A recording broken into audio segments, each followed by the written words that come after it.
पुन्हा एकदा भाजप जवळपास 26 वर्षांनी सत्ता स्थापन करताना दिसते. काँग्रेसला खाते उघडता आलं नाही, काय पहिली प्रतिक्रिया? ऐतिहासिक विजयाबद्दल विश्वनेता आदरणीय प्रधानमंत्री मी नरेंद्र मोदी साहेबांचं अतिशय मनपूर्वक अभिनंदन करतो.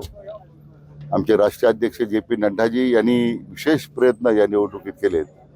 त्यांचा आणि या संपूर्ण निवडणुकीचे आमचे चाणक्य जे आहेत आदरणीय गृहमंत्री अमित भाई त्यांच्याबरोबर असंख्य भारतीय जनता पक्षाच्या कार्यकर्त्यांनी जी मेहनत घेतली त्याचा परिणाम आज 26 वर्षानंतर पुन्हा ही सत्ता मिळालेली आहे.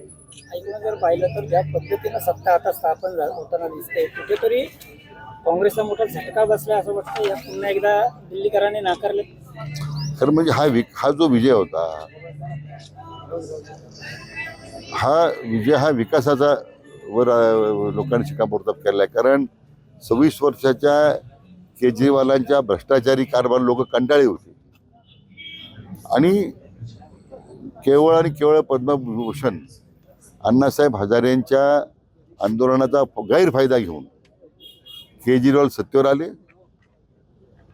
ज्यांच्यामुळे ते सत्तेवर आले त्या आदरणीय अण्णासाहेबांना त्यांनी कधी विचारलं नाही. त्यांच्या विचाराची पूर्ण फारकत घेऊन त्यांनी काम करायला सुरुवात केली. त्याचा प्रायश्चित जनतेने त्यांना करायला लावलेला आहे. पण काँग्रेसबद्दल काय बोलायचं? राहुल गांधी जे काही वेगवेगळ्या टीका करतात, देशाची बदनामी करण्यासाठी परदेशात जाऊन विदेशात जाऊन टीका करतात. त्यांच्या बौद्धिक दिवाळखोरीवर दिल्लीच्या जनतेनं त्यांना शून्य निकाल देऊन ते शिक्कामोर्तब केलेला आहे. काल पुन्हा एकदा राहुल गांधींनी पत्रकार परिषद घेऊन महाराष्ट्राच्या निकालावर भाष्य केलंय आणि कुठेतरी मतदार चुकीच्या पद्धतीने वाढवल्याचा आरोप केलाय. कसं पाहता या आरोपाकडे? हे असं आहे की त्या आरोपाला तथ्य नाही. त्याचं उत्तर दिल्ली जनतेने दिलंच ना. आता दिल्लीच्या मध्ये तुम्हाला एकही जागा मिळाली नाही, मग आता त्या ठिकाणी काही गोंधळ झाला का?